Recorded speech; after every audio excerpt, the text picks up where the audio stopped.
అనేది అవాస్పాలవుతుంది. ఇంకా అలా చేయాలంటే ఆధార్ను ఓటర్ ఐడి ఇంకా మ్యాండేటరీ చేయాలి, అనుసంధానం మ్యాండేటరీ ఈ దేశంలో నన్ను అడిగితే ఆధారు ఓటు కనుక అనుసంధానం చేస్తే కనీసం ఒక 5 కోట్ల ఓట్లు పోతాయి. 5 కోట్ల ఓట్లు పోతాయి మస్ట్ గా.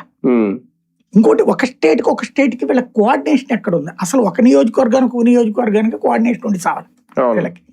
సాఫ్ట్వేర్ ఎట్లా ఉండాలి?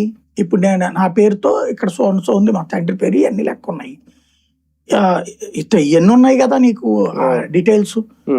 దాంతో ఇంకొక చోట కూడా ఓటు ఉంటే ఆటోమేటిక్ గా క్లాష్ వచ్చినప్పుడు నోటీస్ ఇచ్చి ఏంటి అనేది తేల్చుకునేటట్టు ఉండాలి. అట్లాంటి సిస్టమ్ లేదు మన దగ్గర. మన డెమోక్రసీ పెద్ద హాస్యాస్పదం అవుతుంది అక్కడే. ఇప్పుడు ఒకే వ్యక్తికి 10 ఇప్పుడు ప్రకాష్ రాజ్ మీద కేసు అన్నారు.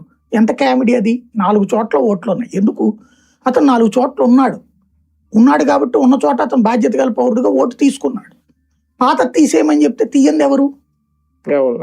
అసలు ఒక యంత్రాంగం అక్కడ. ఇప్పుడు ఫర్ ఎగ్జాంపుల్ మీరు రెవెన్యూ ప్రాబ్లం వస్తే ఎంఆర్ఓ ఆఫీసుకు పోతారు, లేదా ఇంకో సమస్య వస్తే కార్పొరేషన్ దగ్గరికి పోతారు.